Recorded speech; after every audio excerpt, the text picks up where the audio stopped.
Stop the cap. I'm over here examining white people again in their system. I was watching a video where a white guy he was talking about the economy. And let me say this from the beginning, right? All white people are not the same on this subject. Some white people get it more than others. Some white people are more sane than others. But then there's a culture to whiteness, and I talked about this before in my previous video, that I feel like doesn't get examined enough. And it's one of the reasons why nothing can really get done, in America. And it might be a young versus old mentality.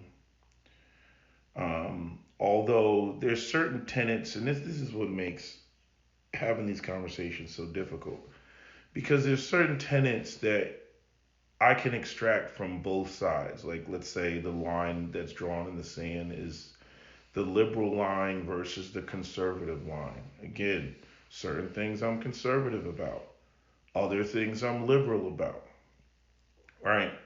But America right now has just been made tremendously polarized, and I see, I see, I'm trying to think, do I see more flaws on the right or the left? The left right now is leaning more towards a socialist society, universal basic income, because the system of capitalism is breaking down. And, people can say what they want about that. Oh, that they all just want a handout and they're all lazy. But the system of capitalism is literally breaking down. Okay. The conservative types and the people who tend to be, indoctrinated with the concepts of white supremacy, they want things to stay the way that they are, and they're not realizing how much things have changed and transitioned. This is where you get a lot of the boomers and the Gen Xers. They're stuck on that old model, even though over the course of, let's say, like the last 100 years, things have, I mean, we've gone from Gilded Age 1.0 to Gilded Age 2.0, right? And there was like a golden period, right in the middle. When you hear white people say, make America great again, they're not saying, hey, make America great again, let's go back to the 1880s. They're not saying that. They're saying, let's go back to a post World War II economy. They want to go back to the 1950s and the 1960s when America had a very strong manufacturing base. And they have this, this idea, this mentality in their head that there's enough economic opportunities out there. You just gotta, want to get up, just, and work. And the problem is nobody wants to work. They complete, and they have this idea that there's this abundance out there, and if you want more, you gotta work more, and that's how you get more. Because basically, if it was 19, let's just say it was 1955, right? Everything that you did was like on site, right? If you didn't work, if you didn't get up in the morning, you didn't eat. It's just that simple, and now the concept of work is different. Like I have a friend of mine, who, is a very successful business, and I said to him one time, I was like, what is crazy is like, I was like, and this was like screwing with me, right? Because I was in a situation of, if I don't work, I don't eat. And like when he gets up in the morning and he's, taking a piss, it reminds me of, there's a video on YouTube of a day trader versus a guy that was delivering pizza for like Uber Eats or something like that. And as soon as the day trader woke up in the morning, like he was making money or something like that from a previous trade or some other business venture that he had, and he was reading the newspaper on the toilet and he's making money, right? Like the minute he woke up, the counter just started and he was just making money, even though he wasn't even working yet, because he was making his money work for him, right? Which, you know, there's the problem is if you look at it, there's always been like the two systems of capitalism, right? There's the owner class and there's the worker class.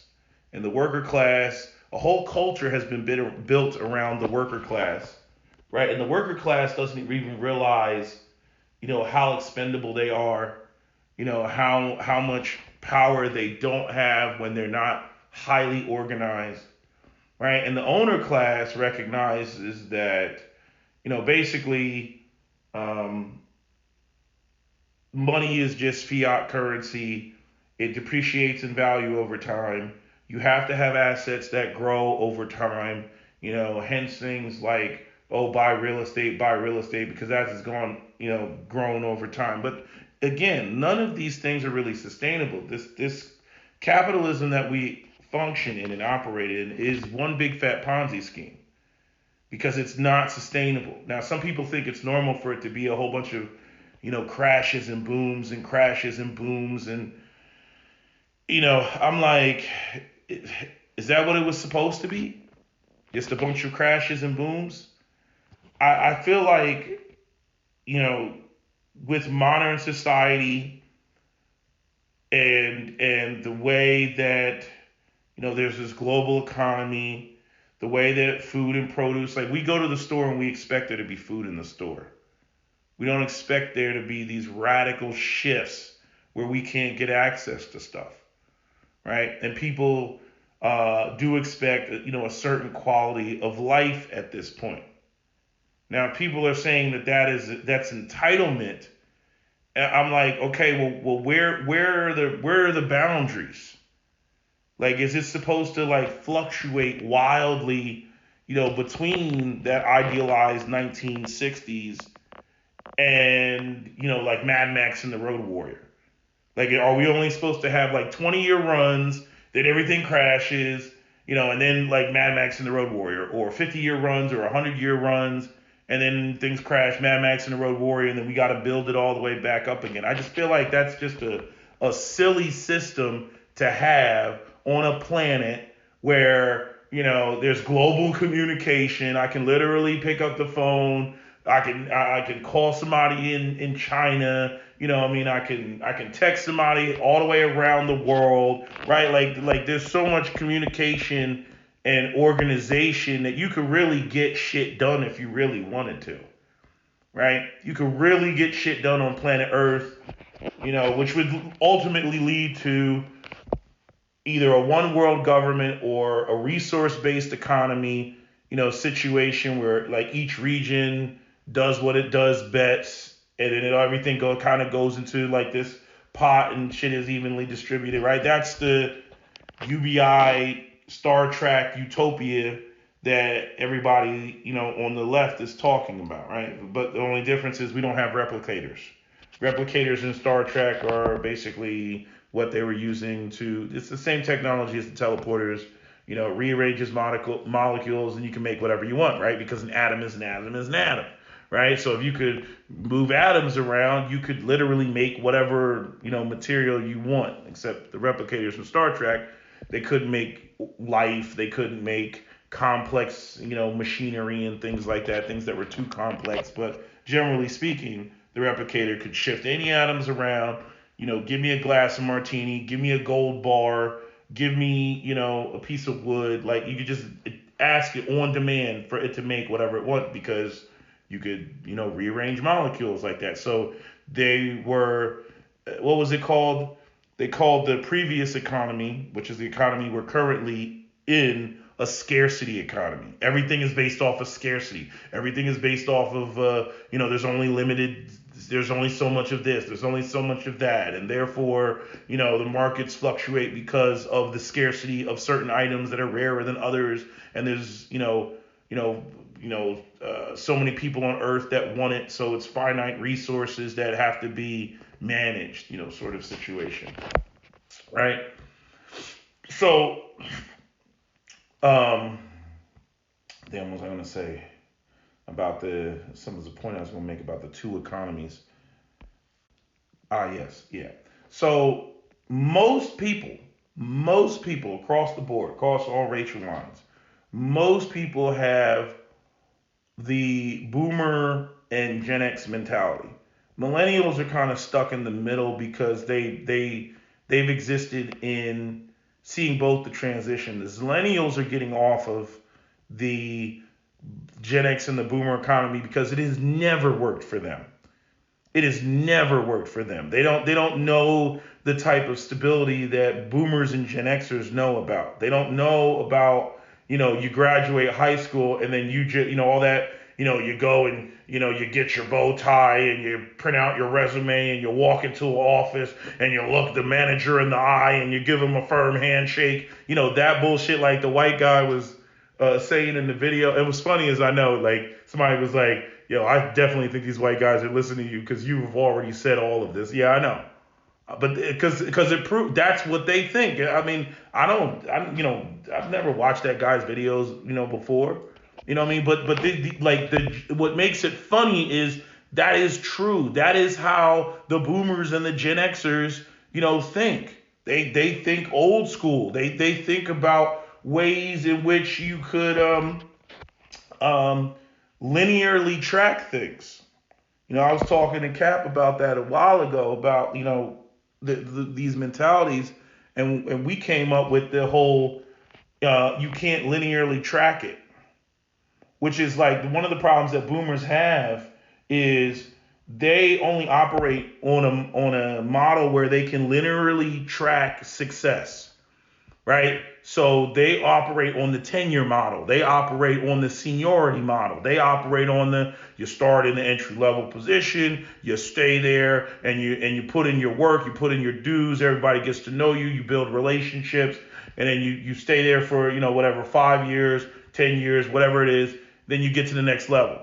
And then you do that all over again. You're at the next level. You're at the mid level, the managerial level. You stay there for another 10 years. And then you get to the senior level. And then you do that. You stay there. And then eventually you get to whatever the peak level is. And you're there until you decide at 65 that you're going to retire. And then you walk away and you got your gold watch and your full medical and dental. And then you go and you retire. And then the last 10 years of your life, you play with your grandkids until you fucking die. Right? And then you transfer whatever little bit of wealth that you built up over that time over to your kids. That is how boomers and Gen Xers generally think. Because that's been the model. They can linearly track that. You know what they can't linearly track? A 17-year-old driving around in a Porsche GT3 911 because he's making YouTube videos playing video games in his bedroom, getting money and getting sponsors because he plays Fortnite. They can't linearly track that. How did you blow past me? How do you have millions of dollars? How are you living in this mansion? And it's just your girlfriend and your brother, throwing water balloons at each other in a mansion, and you got 15 million subscribers, and you're doing bullshit, right? How the hell did Mr. Beast get to where he got? How did PewDiePie get to where he got? This is bullshit. They don't even do anything. This isn't real work, right? And I mean, you might be able to convince them, oh, well, you got to edit and you got to come up with the ideas for the video. They'd be more inclined to think like Johnny Harris is like a real, okay, well, he's actually making documentaries. So that's like a production team. I get that. I'm like, and so is the other stuff. They don't understand like how the other side of capitalism that you can't linearly track. There's a whole other side of, again, it's like their whole life, they've been comfortable with the idea, well, he's CEO, so he should make $17 million, a year. Yeah, but you only make $57,000 a year. How do you rationalize that? Well, I mean, he's CEO. He runs the company. So he deserves to make that much. Right? And I'm like, so what's the difference between the CEO making $17 million a year and a 19-year-old on TikTok, making, $20 million a year? They shouldn't be making that type of money. Why? Because they're only 19. Right? And then the main thing is because they have to reflect on their own life and they got to reflect on their own choices. Right? It's literally supposed to be hard work, personal responsibility, Republican attitude towards work. You go in, you put in your time, and then you get compensated for that time, right? Exchanging time for money, right? And then it's supposed to grow over time, right? And then when you got a few gray hairs in your face, you know what I mean? Now you got a little bit of something, and you're patting yourself on the back. Okay, watching a 20-year-old or a 25-year-old blow past them, that's basically, they don't see as entertainers. Entertainers they can comprehend. Ariana Grande, oh yeah, okay, she's a singer. She's a wonderful singer. Yeah, she makes that much money because, entertainers were always supposed to make that money, right? People who were in the spotlight were always supposed to make that money. But it's like there's a level of ignorance there because they'll sit there and they'll look at a YouTuber that they don't know anything about. They never watch any of their videos, any of their content, and they can't linearly track it. And the thing is you have a whole generation now with like Gen Z especially, like they grew up with tablets in their hand, right? They grew like when I was growing up, people were saying like if they had a fantasy about being rich, I want to be a singer, entertainer, or athlete. That was how you became rich. Okay, now it's like you'll hear young kids say, I want to be a TikToker, right? I want to be a YouTuber. I want to be a social media star, right? Because the whole hard work and personal responsibility, that whole model of the old capitalism model, they see, first off, like they see that shit doesn't work and it doesn't pay. Right. And the numbers, like, again, this is where, like, I look at white conservatives with a side eye. I look at them like perplexed because I'm like, your system is failing and you're still upholding it and you're still trying to sell it. And the young people clearly see that the shit doesn't work for them. The average house being $430,000 and the average pay being somewhere in the high 50s. I'm like, your math ain't mathing. Your math ain't mathing. And then again, if you're trying to uphold that system, like I said, the dumbest thing, that whoever these muhaha white oligarchs are, the people that are sitting in Congress right now that still want to roll with the hard work and personal responsibility model, the dumbest thing that they ever did is make the actual hardworking people that operate on that model, the people that you've been exploiting, for the capitalists and everything, is making them look like suckers.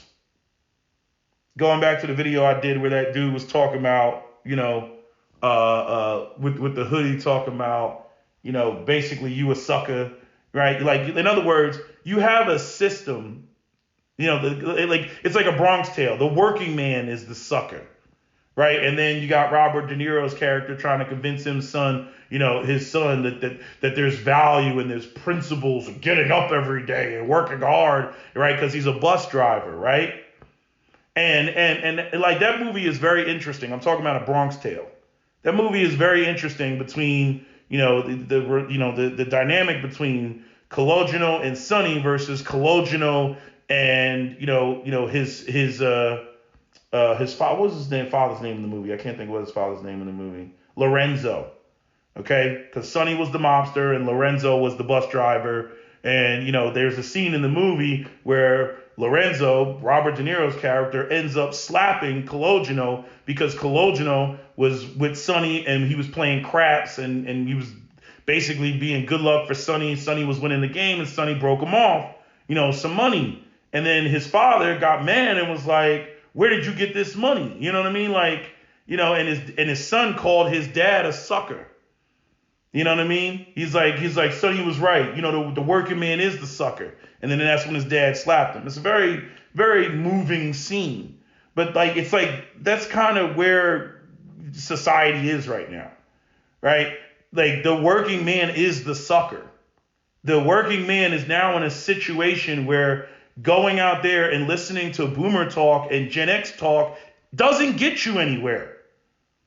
It doesn't get you anywhere. All this, oh, you need hard work and personal responsibility gets you nothing.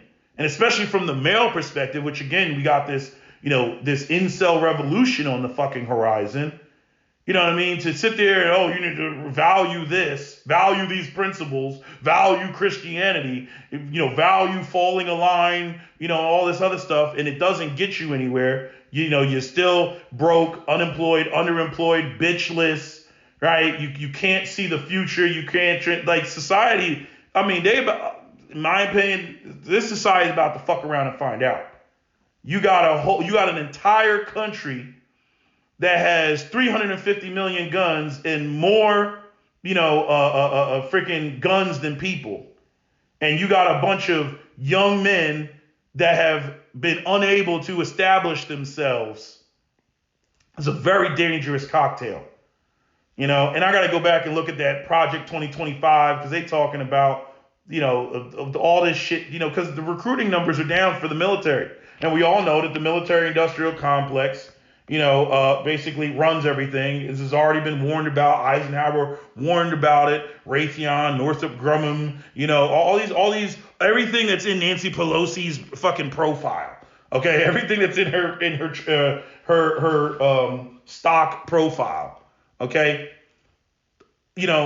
so they want to have their wars. They want to back Israel. They want to go fight for Taiwan, right? Because most of that money that you see that you're like, oh, we're giving foreign aid, most of that is going to the military-industrial complex because those nations have to take out debt in order to get the United States to freaking help them, right? And that debt that they accrued goes to the military-industrial complex, right? So what people don't get is the American people don't control what's going on in the government. You would have to take money out of politics in order to make the system work the way that it should, which is you elect public officials and then the public officials serve the people. And then there would have to be, term limits and all that other stuff. You got to take the goodies out of politics. No politician should walk into the American government system and then you go in and you have a net worth of $90,000, whatever you were making a year, whatever your career was, and then you walk out of Congress a multi-millionaire. That multi-millions of dollars is not coming from the American people. It's coming from the freaking lobbyists and the corporations that can spend a percentage of the money that they make and use that to make more money by getting the politicians to serve their corporate interest and not the interest of the people. That is the system in which you live. And instead of people calling that out and focusing on that, people want to get into stupid ass cultural wars. Okay? Look, I don't subscribe to the LGBTQ, everybody should be gay and these sort of radical notions of anything, just anything goes. Because anything going and making, all equalizing all people's beliefs and all people's standards and making it like this homogenous flat line, should be done, right? Like anybody can have an opinion, but are all opinions equally valid? No, they're not. It's the same thing, when I talk about patriarchy, versus feminism. I'm like, look, ladies, you can talk all the shit that you want. At the end of the day, whatever policies you want to put forth, men ultimately would be the enforcement arm of whatever you want to put forth. And if men don't participate, because again, the reality is the whole bunch of shit that women don't do, the society, the infrastructure will collapse. And all men have to do is not participate. The things that I hear feminists saying, I'm like, and who's going to enforce that? Like anything that they talk about, some danger happens, something happens. What are you gonna do? Call a bunch of women to come show up to your house to come save you? Like it's not realistic. So a lot of women get pissed off at that, but I'm like, no. The reality is this it's a man's world, and the way things function. If men don't agree to it, it doesn't happen. Men literally kill each other over land, finite resources. Men will hit the battlefield to slaughter each other, and somehow women think that they're going to be able to directly challenge men. Granted, there's always going to be simps. There's always going to be men who go out here and cape for other men, and they want sexual access to women, so they'll do women's bidding and things like that. But those men are going to go at it. It's not like you just stand up and you say you try to use the shaming tactic of what's morally righteous and just as a woman, and then try to shame men into every man falling in line and doing things that are not advantageous or beneficial to him in the name of some 1880s Victorian chivalry. Like, that's just not going to happen. It's just some people have just gotten so untethered from reality that you can't even have a simple conversation about like the parameters of like what it's even possible. I'm like, it's not possible. Like Cap always says, it's like, yeah, I sure hope whatever the society y'all trying to head to, I sure you hope you don't need any bridges being built. But what else was I going to point out? There was something else I was going to point out about this sort of the belief system, how people can't linearly track it, making suckers out of working people. Nobody, I remember growing up and always hearing like crime doesn't pay, that sort of thing. And it's like, we now live in a society where, it does look like the people who cut corners, the people who fuck other people over, do stand to benefit the most. And how anybody thinks that you're going to uphold morals and values in a situation like that because your reward system is all jacked up, you got another thought coming. I see that a lot online. I see a lot of, like the conservatives don't have any solutions. Their solutions are always some intangible shit. It's always some behavioral modification. You need to have the sweet twinkle of white Jesus in your eye. Here's this Bible. If everybody subscribed to this, then everything would be great. And they don't realize how much religion is used as a tool to get people to fall in line. And I'm like, how much are you going to allow to be removed, like out of the room? How much like material support are you going to allow to literally be evaporated from your hands before you realize that the religious stuff and the spiritual stuff is literally used as a tool to get you to fall in line, and you literally have nothing, right? Like if I want to hit somebody and I don't want them to hit me back, I'm going to use religion. I'm going to talk that like turn the other cheek bullshit, right? Right? If I want to take from somebody using the system of capitalism, then I'm going to use religion. I'm going to, so I'm taking from them through, mechanisms that are so like convoluted that nobody can follow it, right? Like things like, I got them paying taxes and they make next to nothing.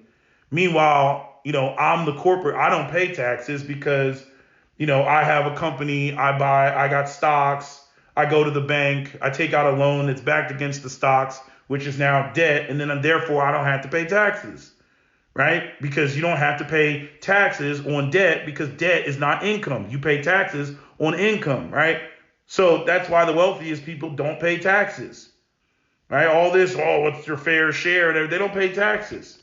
Now, some people argue they don't have to pay taxes and they shouldn't pay taxes because the way that capitalism is designed, the government is not creating jobs and economic opportunities. It's the companies and the corporations. And so the reward system, the incentive system is in the tax code and in the companies and the corporations.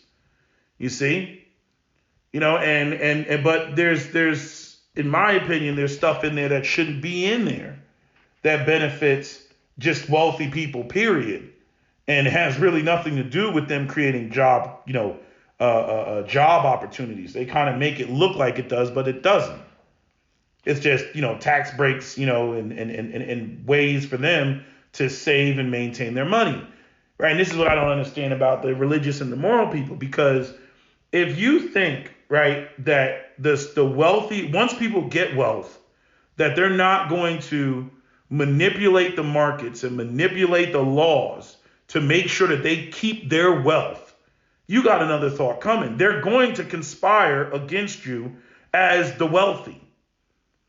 But the problem is that the wealthy have convinced the poors that the real problem in America is all the things that the poors have different amongst each other. Again, going back to the cultural war. So I keep you distracted on the cultural war. I keep you distracted on the spiritual war, the religious war. I keep you distracted. Meanwhile, I'm cleaning all of y'all motherfucking clocks. I'm taking all your money. And y'all don't realize it because you're too busy worried about CRT and DEI and LGBTQI and right. Like, notice, like, at the same time the freaking economy is like falling off of a cliff for the average person, all these acronyms that weren't here like 6, 7, 8 years ago are now like the common, language, right? And I'm saying everything, you got to understand, like, when things are used, they all have an element of truth to it, right? Like religion has an element of truth to it, right? Like LGBTQI has an element of truth to it. I shouldn't give a fuck about what somebody else is doing in their bedroom. That's their business, right? I just don't want them promoting it out here, in the streets, right? But we get into arguments about that, about, no, it should be equal and you should be able to, recognize, man butt as much as you recognize woman butt. You know what I mean? Like, I'm like, nah, homie, I don't want my kids being influenced by that, right? So I'm just saying that's a judgment call on my part. But then you got, things like, DEI, diversity, equity, and inclusion, including groups that have historically been marginalized, right? Like that's true. That's a reality. CRT, critical race theory, right? Talking about the history and the system of white supremacy and how it was set up to disenfranchise and marginalize other groups, and that's why you see the economic disparities today: redlining, blockbusting, Jim Crow, eminent domain, urban renewal, convict leasing, the Homestead Act, racial housing covenants, right? All the job discrimination, black codes, vagrancy laws, right? All these sorts of things that have disadvantaged black people. I mean, this stuff is so well documented. I don't even know how anybody can sit around and pretend like it's not. Again, like I told you, a lot of white people are ahistorical. They want to start, black history, it doesn't go any further back to 1985. And so they literally start like in the middle of the crack era, and they're like, oh, black people, they're just lazy because they just wanted to sit around and do crack all day, right? So, and because at the end of the day, they don't want anything to cost them, not realizing, or ignoring the fact that, these were policies that were put in place, to marginalize black people, because they needed black people to be, the scapegoat. They needed black people to be the problem. They needed a problem, right? So what does government do? It creates a problem, and then it sells you the solution. Right? So, black people, they're the problem. And I mean, look how much crime they got going on, even though we literally destroyed their communities, with urban renewal and running highways through their communities, right? Like, they're the problem. What we need is to be tough on crime, right? That's what we need. Tough on crime, right? Vote for me. Tough on crime, right? Instead of being tough on the economy. I mean, the same time that Reagan was up there talking about tough on crime, he was gutting the shit out of the unions. And it's like nobody made a peep. Like white Christian America, they just let it happen. They just let it happen. And I'm saying that's what the wealthy elites have been doing over time, They've reduced the American people down to nothing. And it's so bad that the white people can't see it because they're blinded by other shit. And I'm mainly focusing on white people because they're the majority of this country. This country cannot be turned around if white people don't like recognize how capitalism works and how they've been screwed over. And again, you got, this whole cultural war going on, even internally within white people. At the end of the day, think about it. Gilded Age, white people had to fight for child labor laws. They had to fight for 40-hour work weeks. They had to fight for paid holiday, leave. They had to fight for full medical and dental. They had to fight for pensions. They had to fight for unionized wages. The white elites didn't give y'all shit. Y'all running around, the black people are breathing up all the white man's air. That's the biggest enemy to the white people. No, the biggest enemy are the white elites. I keep saying it. Europe, the white people's default culture, society is feudalism. Freaking capitalism just masked that. You got kings, queens, nobles, and peasants. That's what y'all came from. Kings, queens, nobles, and peasants. And again, if your ancestors were balling out of control in Europe, they would have never left Europe. So, all of that was fought for, between, what was it? I'd say like the 1880s, right? Because you had all those massacres, right? During that time period. Ludlow Massacre, Latimer Massacre, the Homestead Massacre, and then in 1937, you had the Memorial Day Massacre. All these were white men fighting for wages. They didn't want to pay you shit. They don't want to pay you shit. Okay? And then, you got after World War II, and the thing is notice how they really only made concessions. They really, really only made concessions after World War II because the whole rest of the world was bombed to shit, and so they could manufacture and produce for the rest of the world. So there was enough to go around. But since the 1970s, deindustrialization, NAFTA, free trade agreements, all this stuff, and taking jobs overseas, gutting the pensions, right? Oh, here's a 401k. Go gamble with your own money where the corporation doesn't have to match that anymore. Okay? And so the corporation has basically reduced everybody down to nothing. And then you got, again, the boomers and the Gen Xers that are like, oh, my Zoomer kids are lazy. No, your Zoomer kids realize that what was previously the way is no longer the way. That's what they realize. They're like, damn, so everything now is gig economy. Everything now is just make sure you go online and sell your e-commerce and things like that because you got to find ways of having a residual income and try to find ways of having unrealized income and investments and stuff like that, which you primarily get through your residual income projects. Because the whole model of going into a company and working for 30 years is gone. It's gone. The companies are not paying. There's no stability there. You can't make a decision. You want to wonder why birth rates are down, why people freaking out, the birth rates are down. And I'm like, it's the economy, stupid. You don't want to pay anybody. You let the fucking corporations with record profits. You know what I mean? They've been making record profits. You just let them. Basically, the corporations are like AIPAC. You're my bitch. You're my bitch, government. You're my bitch.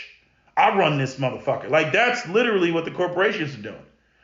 But I actually got off topic of one of the points that I wanted to originally make. I was watching this guy, do a video, and he was talking about, Home Depot shutting down and Red Lobster shutting down. There's some funny shit going on with Red Lobster. What's going on with Red Lobster is kind of like what's going on, or what they tried to have go on with GameStop. That whole I don't know what we call it, short selling. And Red Lobster's got some funny shit because Red Lobster's on prime real estate, and they had a company come in and they were supposed to restructure it, and then they sold the land rights that the Red Lobster franchises or not even think it's franchise, but anyway, sold the land that they're on, and then now they pay rent to another company. Like they're just trying to. There's some funny shit going on in the background, like Richard Gere style and Pretty Woman, like how he went in and like gutted companies and shit like that. There's something going on. I don't know all the details, but there's something funny going on with Red Lobster. But on this superficial level, yeah, people are not going out anymore because they don't have disposable income. What other company was talking about? Like mattress places. There's all type of businesses. There's a guy I watch on YouTube. He talks about how car dealerships are struggling right now. They're going through it because they can't even take any more cars from manufacturers because they have no spots on their lot in terms of people buying cars. Because why would people buy cars? People don't have the money to buy cars. They don't have the disposable income to buy cars. So why would they buy cars? Why would they buy anything? Right? With all this inflation, it's too expensive to borrow money, right? Everything comes to a screeching halt. And this is what I don't understand about corporations. Like corporations need to go sit down, go to Jekyll Island, have a conversation, go to the Bilderberg group, Trilateral group, wherever they have their conversation, and sort this shit out if they want to keep capitalism alive. Because you cannot have a system where you're not going to pay out any money at all, so the people don't have disposable income, and then somehow think that you're still going to turn a profit. Like all corporations cannot be milking the system all at once, all at the same time, because that's what's going on. And I'm like, okay, well you've milked the system dry, and now the typical American worker, the American people, don't have the disposable income to do anything. People are just deciding not to do anything. It was a video I was going to watch, and I think I put it in my recommendeds. I lost it, but it was like what you're going to end up with is you're going to end up with same thing that's happened in the black community, which is prolonged exposure to poverty. And what white people are going to do is basically what they did during the Great Depression, which is like they just didn't buy shit, right? Like think about it. How do you go from the freaking Great Depression and nobody buying anything, and the Dust Bowl, and the sad looking faces of the black and white pictures of the white woman sitting on a porch with her dirty ass children, right? How do you go from that to the 1950s, looking like Back to the Future, bum bum bum bum bum bum bum bum bum bum bum bum, right? And everybody's buying shit, and you're building malls, and you're giving away all type of 30-year mortgages to get people into homes, right? And the economy's just taking off. How do you get people into a consumerism mentality if people are disproportionately broke? Right? You're just going to end up with a situation where people are going to be frugal. I remember my great grandmother.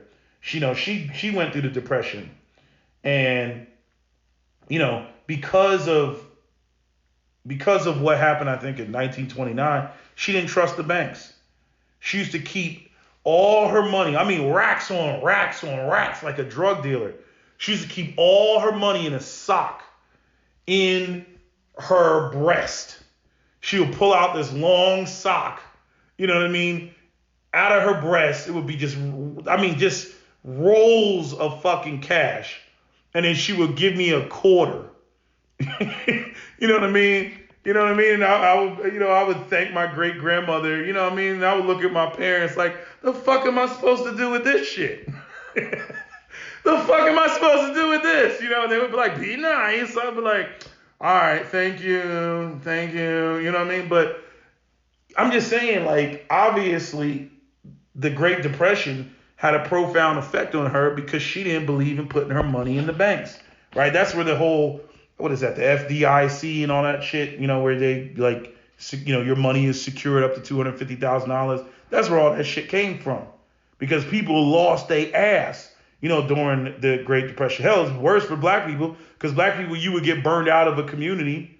You know what I mean? If white supremacists would come through and burn you out, during the, Red Summer in the 1920s, and then your house would burn down, and then you didn't have your bank card, and you would go to the bank and say, hey, can I get my money? And the bank would be like, well, yeah, where's your bank card? Yeah, I guess you don't have any money now, do you? right? I mean, just really getting screwed over as black people.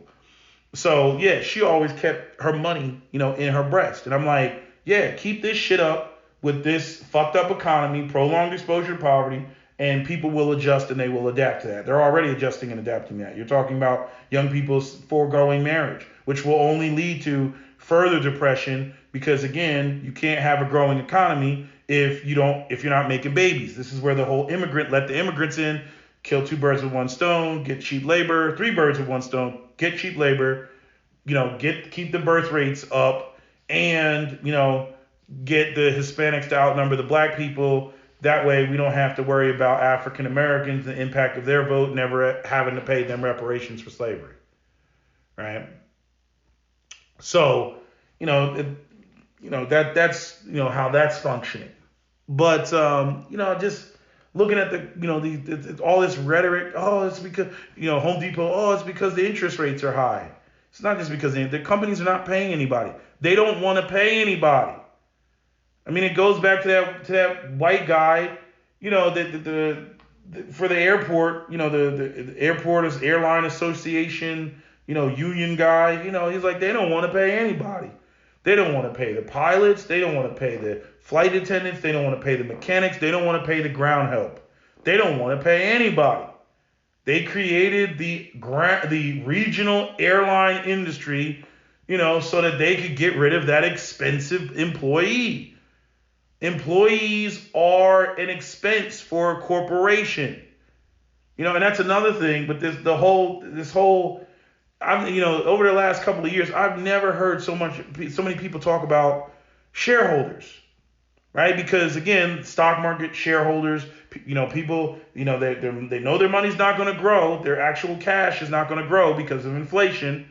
And so they got to invest it in something else. They invested in the stock market. And then the corporations are beholden to the shareholders. They're not beholden to the employees. In order to be beholden to the employees would have to have a stake in the company like the shareholders. And the shareholders are always going to outnumber the employees. So there needs to be some restructuring going on there.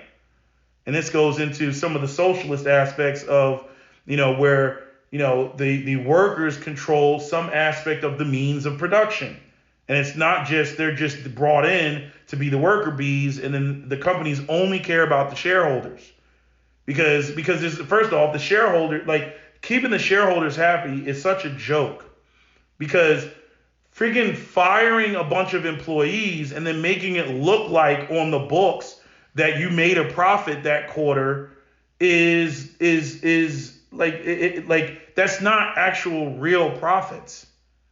And this is the whole thing with the IT companies out there in California, and then what bank was that?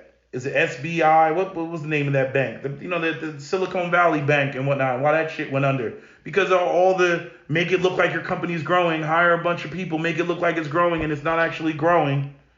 You know what I mean? And then you get investors. You say, oh, look, we just hired 300 people. Oh, they must be doing well. They must be growing. Oh, let me invest in that company. Right? Like, there's got to be some brakes on the shit.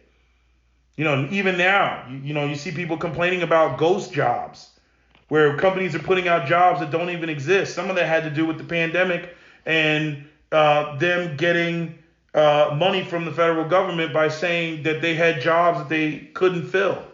But they had to make it look like they're actually searching for people, but they're not. They were getting guaranteed money from the government. Why would I fill that spot? You see? So, there's been a lot of goofy shit going on in the job markets and in the economy. It's just absolutely goofy. And it needs to be reined in. And it's like nobody has the courage to rein it in. Nobody understands it enough to rein it in.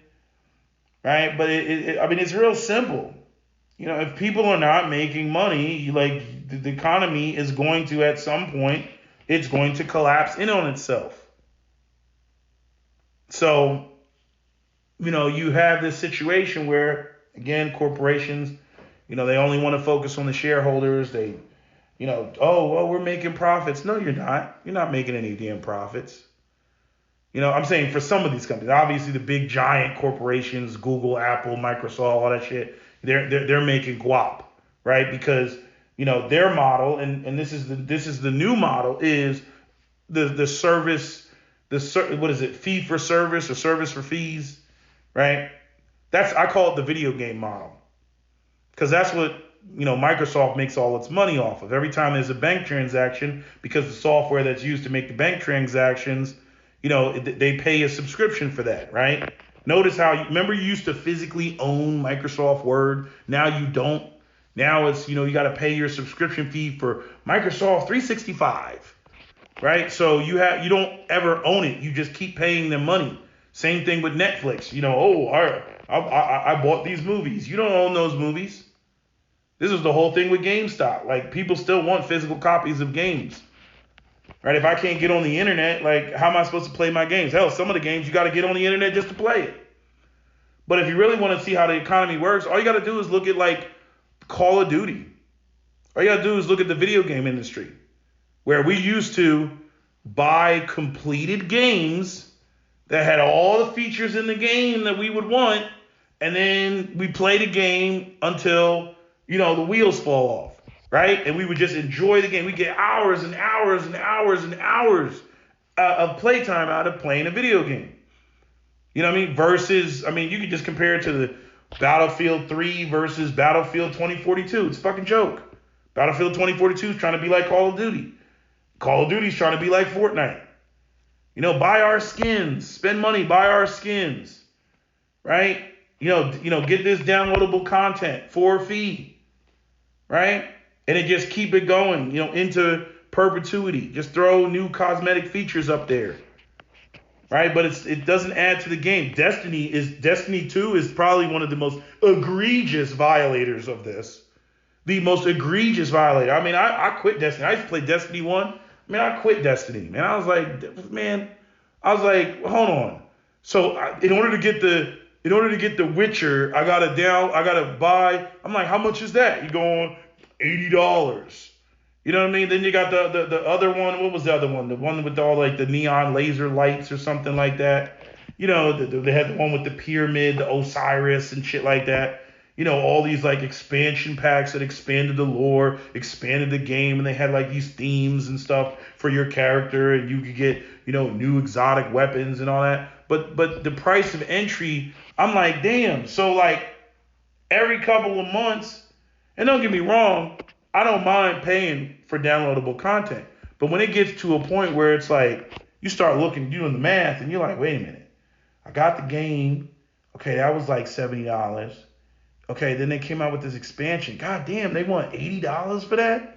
And then like another expansion comes out, and I'm like, damn, they want another $80 for that? I'm like, I ain't never been this deep in again. And then you're like locked in the ecosystem, right? It's like buying Apple products. You get the Apple Watch, and then you get the Apple phone, and then you got the Apple laptop, and then so like now you're like in the ecosystem. Now you're stuck. You're like, I want to go to Android so bad, but then you're like, you can't because, there's so much, you're locked in. And that's the whole thing now, is to lock people in, lock them in the ecosystem. That's the whole, with Apple getting sued right now, getting, busted up for being a monopoly. All that whole green bubble, blue bubble shit, making the experience, less enjoyable for other people so that they don't have any competitors. Right, get people locked into the ecosystem. Got women running around saying dumb shit like, "Oh my God, it's a green bubble. It gives me the ick." I'm like, see. So, this is the what is just so crazy about the times that we live in right now, and all of this could be resolved if all of the people put their differences aside and got on code in terms of what is in the best interest of the people. But you got too much shit going on, shit like Southern Strategy, the Lee Atwater guy and him talking about, the busing and discriminating against black people in a way where, what you do, you're saying one thing, but you're doing another, and what you're doing ultimately benefits white people, but it hurts black people. If you're doing that type of stuff, you're never going to get anything done. Everybody would have to get on code against the corporations, against, the banking system, against the military industrial complex, everybody would have to get on code. Just even for just that brief time period. Because at the end of the day, like the powers that be are going to do everything in their power to keep dividing people, right? And I always say that, I say that with a grain of salt, because white people do get on my nerves, where we have this well-established inequality between white people and black people, and they want to act like everything's even Steven because we currently have a common enemy. And I'm like, nah, motherfucker, we still need to address this underlying inequality, this gross racial inequality that has been baked into the system. You know what I mean? But I'm saying, for this moment, to address what's going on, in this capitalism, which again is your system. This isn't an African system. This is your system. This is your culture, your cannibalistic, evil, gluttonous, greedy ass culture. This is your shit. Don't run from it. Don't run from it, Chad. Because y'all love to, run around Richard Spencer style talking about how glorious you all have created Western civilization. And then when the damn thing implodes on itself based on its own sheer weight, you know what I mean? Then you all want to run away from it. And then you want to try to, blame other things like, oh, it's because of LGBTQ. I'm like, LGBTQ has nothing to do with why these corporations don't want to pay your ass. You know what I mean? Oh, it's because of the blacks.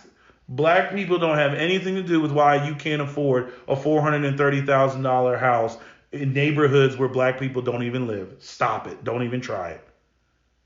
Oh, it's because of the immigration. It's the Hispanics coming into the country stealing all our jobs.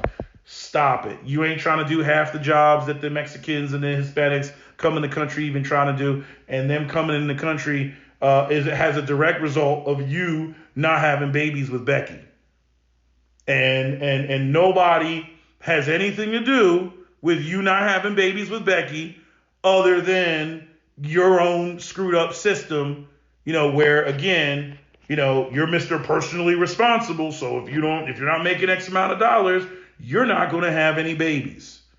So your anger needs to be directed at the people that are hindering you from making more white babies. And that are the people that are keeping wealth from you who look like you.